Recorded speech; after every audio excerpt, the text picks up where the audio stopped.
This is Apple's version of Linux containers. Recently, Apple has released a tool that lets you run Linux on your Mac natively. It's open source and written entirely in Swift.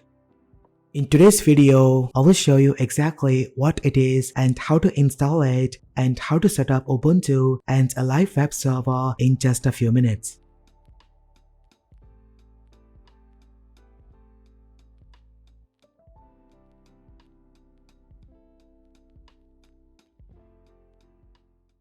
This is Container, Apple's official open source command line tool for creating and running Linux containers on macOS.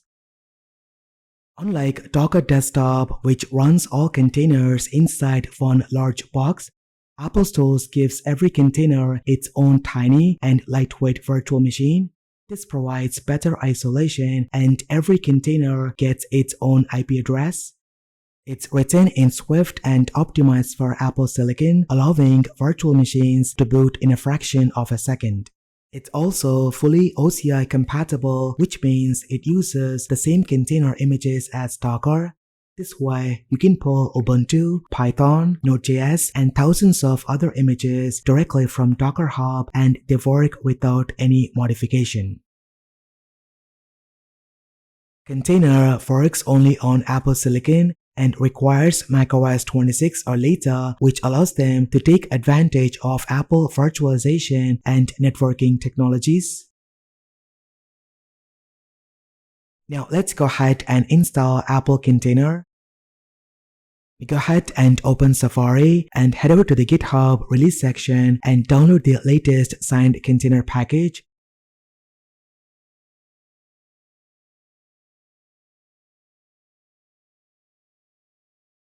Then install the package file.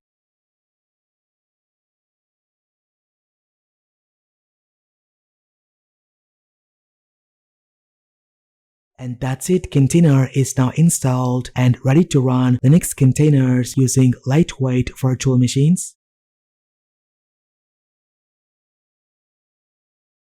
Go ahead and open Terminal and run the following command to initialize the container. On the first launch, it downloads the Linux kernel. Once it's finished, verify the installation by running this command. You can also explore all the available commands by using the built-in help menu.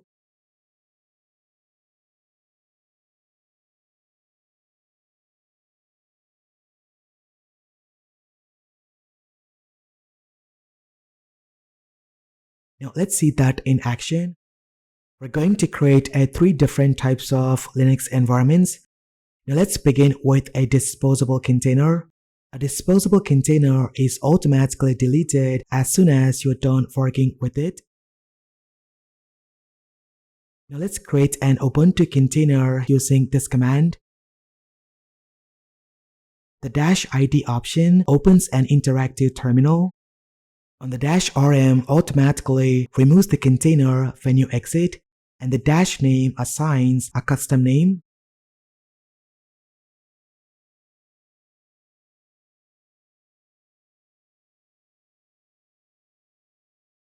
And that's it, we are now inside the Ubuntu container, and as you can see, it's running Ubuntu 26.04 LTS.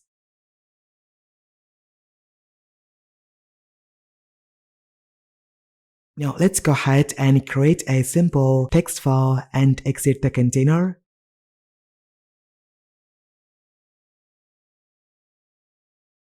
Since this is a disposable container, both the container and all of its data gets deleted automatically. You can verify that by listing all the available containers.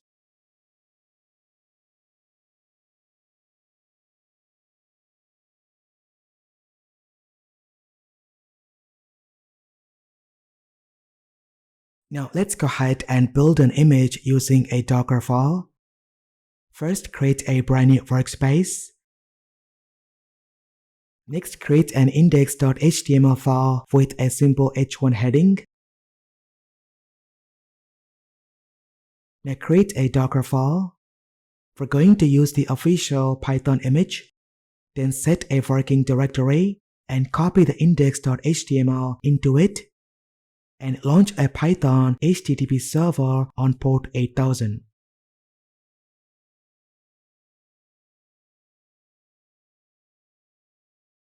Now go ahead and build the image by running this command and name it as web test.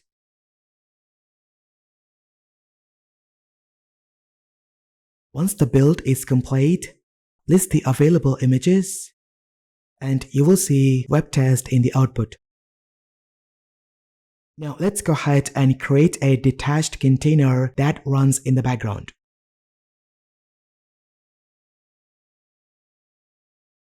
And as you can see, it's up and running. Each container receives its own IP address.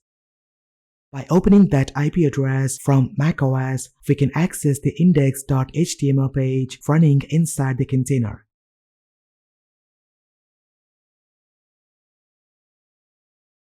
You can also see the incoming request in the container log.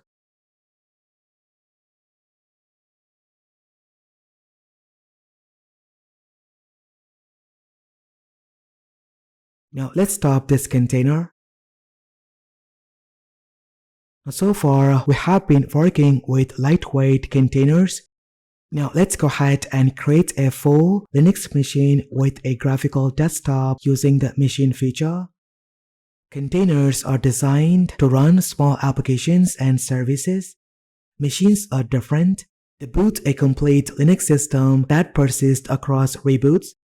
Think of it as Apple's equivalent of WSL on Windows.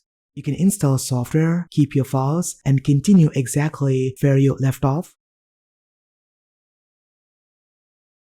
Now let's see how it works. Now let's go ahead and create a brand new workspace. We're going to build Alpine Linux image with the XFCE desktop using this Dockerfile. Then we're going to build the image and name it as Alpine Desktop.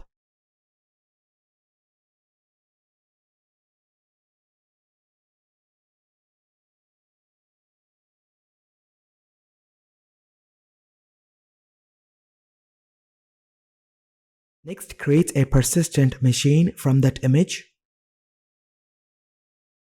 Unlike a container, this is a full Linux virtual machine.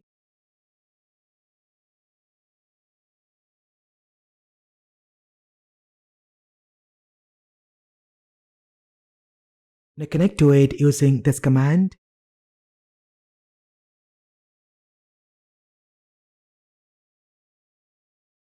Next, create the VNC configuration file and configure the VNC server. And lastly, set a VNC password and start the server.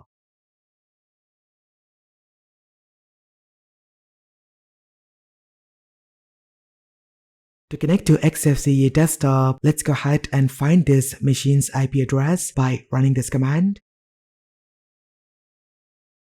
Then open VNC viewer and connect to it. And there it is, the XFCE desktop is running on the Mac. The performance is very impressive, everything feels incredibly smooth and responsive. And that's pretty much it about the Apple Linux container. Let me know what you think about this in the comment section down below. If you like this video, hit that like button and subscribe to see more content. Thank you so much for watching. This has been KSK Royal. I will see you in the next one.